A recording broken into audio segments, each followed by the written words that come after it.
Venom 2 trailer is out and we got to see a hell lot of details in this trailer and trailer out होने के साथ काफी सारे नए सवाल भी मार्वल फैंस के मन में उठ रहे हैं, जैसे ये कार्नेज आखिर आया कहां से। बिकॉज वेनम 1 में तो कार्नेज नाम का कोई सिम्बियोट दिखा ही नहीं। बट सबसे बड़ा और इम्पोर्टेंट सवाल ये है कि क्या स्पाइडरमैन हमें इस वेनम 2 में देखने को मिलेगा। इन सवालों के जवाब आपको इस वीडियो में जरूर मिल जाएंगे एंड वीडियो में बने रहो। माइन्यूट से माइन्यूट डिटेल से लेकर ईस्टर एग्स तक इस एक वीडियो में सब कुछ बताने वाला हूँ।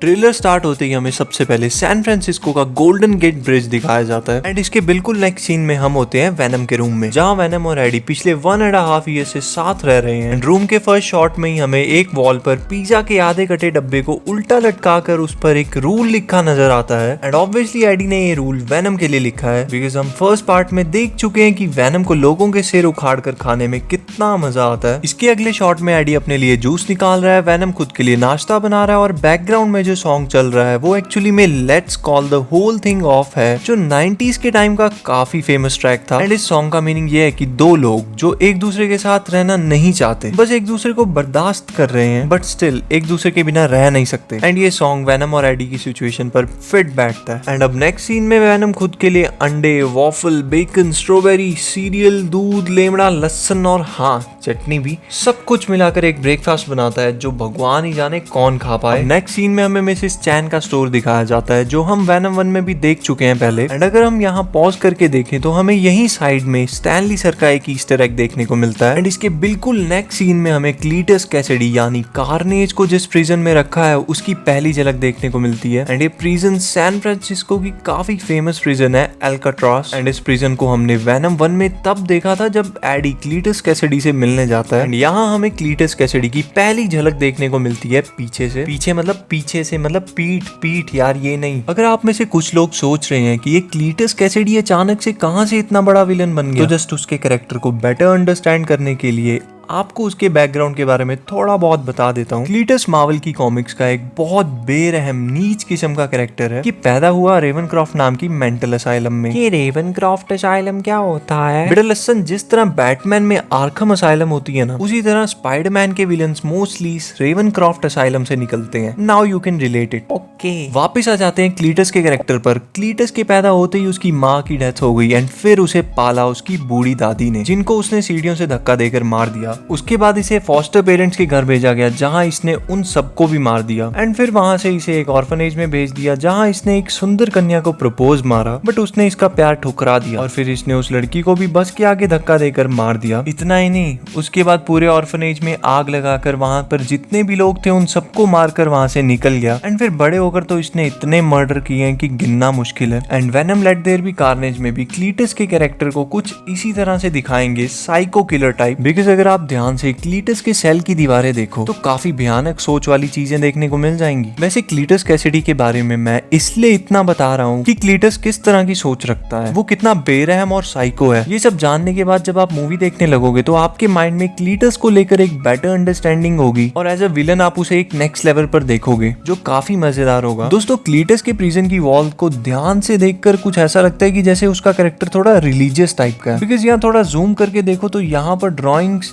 हेल को मेंशन करती हैं, जैसा मैंने क्लीटस की बैकग्राउंड स्टोरी बताई। एंड ये ड्राइंग देखकर भी ऐसा लगता है जैसे क्लीटस हेल के कंसेप्ट में कीन इंटरेस्ट रखता है या फिर डेथ से रिलेटेड चीजों में या कंसेप्ट में उसे बहुत ज्यादा इंटरेस्ट है। बिकॉज यहाँ उसने वॉल पर भी स्वीट डेथ लिखा है, नीचे लिखा है फिनिक्स विल राइज। तो यहाँ आगे ट्रेलर के एक सीन में हमें क्लीटस एक बार मर के फिर से जिंदा होते हुए दिखता है। तो इस वॉल पर जो लिखा है उससे हमें मार्वल की फिनिक्स कैरेक्टर का ईस्टर एग तो मिलता ही है, बट साथ ही क्लीटस की ये ऑलमोस्ट मर के फिर से जिंदा होने वाली बात की और भी एक सटल वे में इशारा दिखाई पड़ता है। And at the end of this trailer carnage को हम एक चर्च टाइप की लोकेशन में देखते हैं। तो इस सब के अकॉर्डिंग तो यही लग रहा है कि मूवी में क्लीटस कैसिडी को एक एंटी क्राइस्ट वाली पर्सनैलिटी दिखाया जाएगा। नेक्स्ट सीन में वेनम एक गुंडे को उठाकर ऑलमोस्ट उसका सर खाने वाला है। यहाँ एडी उसे रोकता हुआ नजर नहीं आता बिकॉज वेनम 1 के एंड में एडी ने वेनम से कहा था अगर तो तुम चाहो तो सिर्फ बुरे लोगों को खा सकते हो। एंड इसके नेक्स्ट सीन में एडी कुछ ड्राइंग्स को ऑब्जर्व कर रहा है जिन्हें थोड़ा ध्यान से देखे तो ऐसा लगता है कि ये एक ड्राइंग चर्च की है। यहाँ फिर से क्लीटस के रिलीजियस एंगल वाली बात की और इशारा किया जा रहा है। एंड लैपटॉप की ओर ध्यान दो तो डेली ब्यूगल का ईस्टर एग दिखाई पड़ता है। And we all know Daily Bugle को चलाने वाला कौन है, जे जोना जेमसन। स्पाइडरमैन के फैन जितनी जल्दी खुश मत होना, बिकॉज याद करो तो स्पाइडरमैन फार फ्रॉम होम के पोस्ट क्रेडिट सीन में जब हमने डेली ब्यूगल का लोगो देखा तो वो dailybugle.net था। एंड इस लोगो को देखकर ऐसा लग रहा है कि जैसे ये थोड़ा पुराना है, या फिर ऐसा हो सकता है कि वेनम और स्पाइडरमैन डिफरेंट यूनिवर्स के हों। वेनम का डेली ब्यूगल और फार फ्रॉम होम का डेली ब्यूगल भी डिफरेंट यूनिवर्स के हों। And may be Spiderman 3 No Way Home या Doctor Strange Multiverse of Madness में वेनम और टॉम हॉलैंड के स्पाइडरमैन का कोलैब MCU जैसे तैसे कर दे। वेल इसके बाद हमें ये सीन दिखाया जाता है और ध्यान से पीछे देखे तो यहाँ लिखा है वांटेड ई लार्सन। तो अगर आप नहीं जानते कि ई लार्सन कौन है तो बता दूं कि वेनम कैरेक्टर को बनाने में ई लार्सन का बहुत बड़ा रोल है। वेनम के काले रंग से लेकर उसकी लंबी लाल जुबान तक सब इन्हीं का आइडिया था। अब बात कर लेते हैं इस डिटेक्टिव की जिसे इस ट्रेलर में एक से ज्यादा बार दिखाया गया है। इस कैरेक्टर का नाम अभी तक ऑफिशियली तो रिवील नहीं किया, बट इधर उधर से डाटा कलेक्ट करने के बाद पता चला है कि मे बी ये कैरेक्टर पैट्रिक मलिगन हो सकता है, जो बाद में होस्ट बनता है कार्नेज के बेटे टॉक्सिन का, जो कि वेनम और कार्नेज दोनों से पावरफुल है। बट अनलाइक कार्नेज अच्छा होता है एंड देश से जुर्म खत्म करने में काफी काम भी आता है। अब यहाँ काफी लोगों के मन में उल्लास की लहर भी उठी होगी कि अब हमें कार्नेज का बेटा टॉक्सिन भी देखने को मिलेगा मूवी में। सच कहूँ तो फिलहाल ऐसा कुछ नहीं होने वाला, एटलीस्ट इस मूवी में तो बिल्कुल नहीं। ये डिटेक्टिव भी डेली ब्यूगल की हेडलाइंस पढ़ रहा है एंड इस हेडलाइन को देखकर यही समझ आता है कि जिन लोगों का क्लीटस ने मर्डर किया था उन सबकी डेड बॉडीज लापता हैं। एंड उन गुमशुदा डेड बॉडीज को ढूंढने के लिए पुलिस डिपार्टमेंट एडी ब्रॉक की हेल्प ले रहा है, बिकॉज क्लीटस एडी के अलावा किसी से बात नहीं कर रहा। एंड सबको उम्मीद है कि मे बी बातों बातों में क्लीटस एडी को बता दे कि उसने लोगों को मारकर उनकी बॉडीज को कहाँ छुपाया है। एंड मुझे लगता है कि ये डिटेक्टिव एडी ब्रॉक के रास्ते में आएगा, बिकॉज वेनम इसे नापसंद करता है। इस सीन में वेनम इस डिटेक्टिव को खाने की कोशिश भी करता दिख रहा है, बट हाँ एडी वेनम को रोक ही लेगा। अब इसके अगले सीन में हमें डिटेक्टिव न्यूज़पेपर को गुस्से में बंद करता दिखाई देता है। एंड जरा जूम करके देखे तो क्लियरली तो नहीं दिख रहा, बट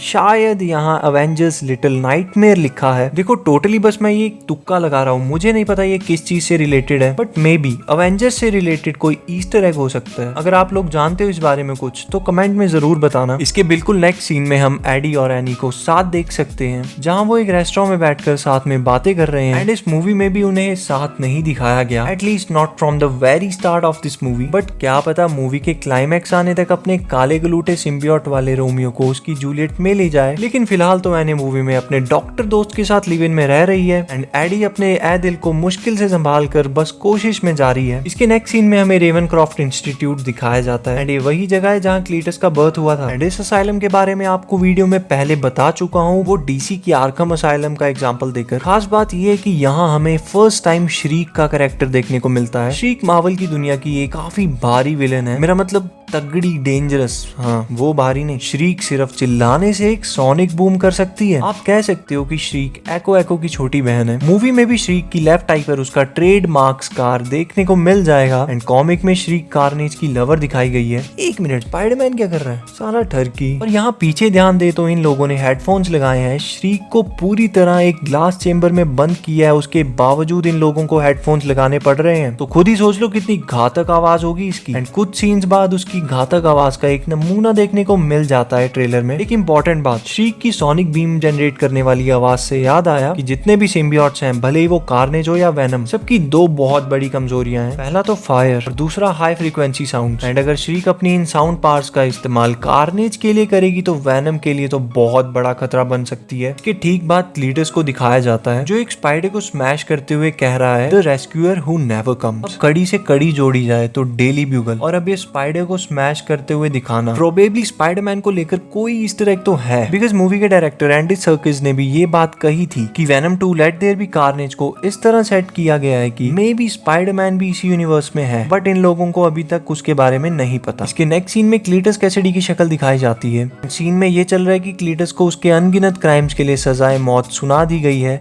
और अब यहाँ उसे जहर का इंजेक्शन देकर मार दिया जाएगा। और जैसे ही जेल वाले बटन दबाकर उसे इंजेक्शन देते हैं तो जहर बॉडी में जैसे ही एंटर होने लगता है, तभी क्लीटस के अंदर जो कार्नेज नाम का सिम्बियोट है वो उस जहर को बाहर पुश कर देता है और क्लीटस मौत के मुंह से वापस बाहर आ जाता है। एंड यहाँ हमें क्लीटस को फर्स्ट टाइम कार्नेज में ट्रांसफॉर्म ट्रांसफॉर्म होते हुए दिखाया जाता है। वीडियो की शुरुआत में जो सवाल आपके दिमाग में आए होंगे कि यार कार्नेज आखिर है कौन? देखो, कार्नेज वेनम का ही बेटा है और सिम्बियोट्स की दुनिया में बच्चे पैदा करने के लिए डांसिंग कार या घपाघप जैसी चीजों का कोई लॉजिक नहीं। कॉमिक्स के अकॉर्डिंग एडी ब्रॉक और क्लीटस कैसिडी सेलमेट्स होते हैं एंड एक साइको किलर होने के नाते क्लीटस एक चाकू बनाता है और एडी पर जानलेवा हमला करता है, बट तभी वहां वेनम आकर एडी को बचा लेता है एंड इसी पूरी लड़ाई में वेनम का एक छोटा सा हिस्सा वेनम से अलग हो जाता है जो बाद में क्लीटस कैसिडी के शरीर में घुस जाता है एंड ये वेनम का छोटा सा टुकड़ा जो क्लीटस के शरीर में जाता है ये वेनम का ही ऑफस्प्रिंग है। तो उस हिसाब से कार्नेज वेनम का बेटा हुआ। क्लीटस कैसिडी के हाथ में एक छोटा सा घाव होता है इस लड़ाई में और कार्नेज वहीं से क्लीटस के शरीर में घुसता है और जब कार्नेज क्लीटस के शरीर में घुसता है तब वो एक छोटा सा बच्चा होता है,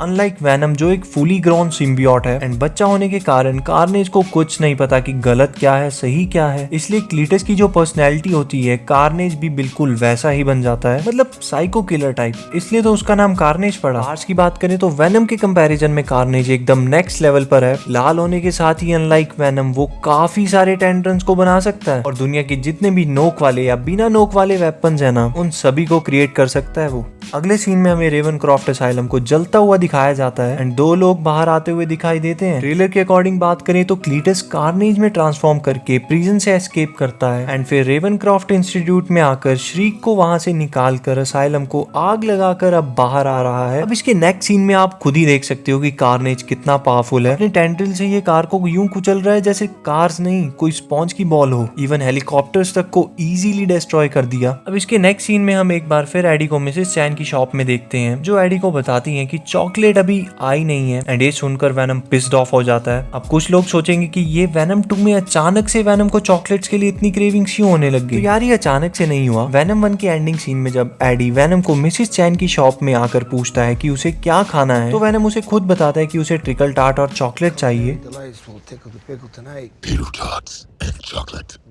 तो ऐसा मत सोचना कि वेनम के मन में अचानक से चॉकलेट के लिए इतना प्यार उमड़ पड़ा है। एंड इसके बाद हमें कार्नेज का एक अमेजिंग शॉट देखने को मिलता है जिसे देखकर ऐसा लग रहा है जैसे वो किसी चर्च में हो एंड प्रोबेबली ये वही चर्च हो सकता है जिसकी पिक्चर हमने एडी ब्रॉक के पास इस सीन में देखी थी। एंड ये क्लाइमेक्स का बैटल हो सकता है बिकॉज इसके कुछ सीन्स बाद वेनम भी दिखाई देता है एंड ऐसा लग रहा है जैसे इस सीन में वेनम शायद किसी चर्च पे चढ़ रहा हो। एंड पूरे ट्रेलर को देखने के बाद यही लगता है कि क्लीटस कैसिडी का एक वियर्ड सा रिलीजियस एंगल हमें जरूर देखने को मिलेगा इस मूवी में एंड जो डेड बॉडीज लापता थी शायद उन्हें भी इसी चर्च के आसपास कहीं बरी किया होगा क्लीटस ने। पिछली वेनम मूवी के कंपैरिजन में मुझे पर्सनली वेनम 2 में काफी ज्यादा दम लग रहा है एंड क्लीटस कैसिडी का रोल वुडी हैरेल्सन ने बहुत अच्छे से पकड़ा है। एंड ट्रेलर देखने के बाद तो यार सच में इंतजार की घड़ियों पर बस नजर टिकाए बैठा हूँ कि कब आएगी 17 सितंबर। और अब आता है सबसे बड़ा सवाल कि क्या स्पाइडरमैन वेनम 2 में होगा? देखो, कुछ चंद ईस्टर एग्स और हिंट्स के दम पर हम बिल्कुल नहीं कह सकते कि इस मूवी में स्पाइडरमैन होगा एंड अगर होता तो ज्यादा प्रॉफिट गेन करने के लिए वो एटलीस्ट ट्रेलर में उसकी एक छोटी सी झलक तो जरूर दिखाते। एंड सबसे बड़ी बात, वेनम 2 में स्पाइडरमैन का होना थोड़ा इलॉजिकल भी है एंड अगर स्पाइडरमैन के कोई चांसेस भी बचते हैं मूवी में तो वो सिर्फ पोस्ट क्रेडिट सीन्स में हो सकता है या फिर बस कोई फ्यूचर से रिलेटेड स्पाइडरमैन के बारे में मेजर हिंट दे देंगे। उससे ज्यादा इस मूवी में स्पाइडरमैन का होना फिलहाल तो असंभव है। So with all those details let's wrap up this video here and if you like this breakdown तो वीडियो पर लाइक जरूर करना एंड सब्सक्राइब कर दो अगर चैनल पर नए हो। मुफ्त का है यार, पैसे थोड़ी लग रहे हैं, दबा दो। मिलते हैं नेक्स्ट वीडियो में। रुको जरा, सबर करो। बहुत जाने हाथों में है, ये हाथ हमको दे दे ठाकुर। ये हाथ हमको दे ठाकुर।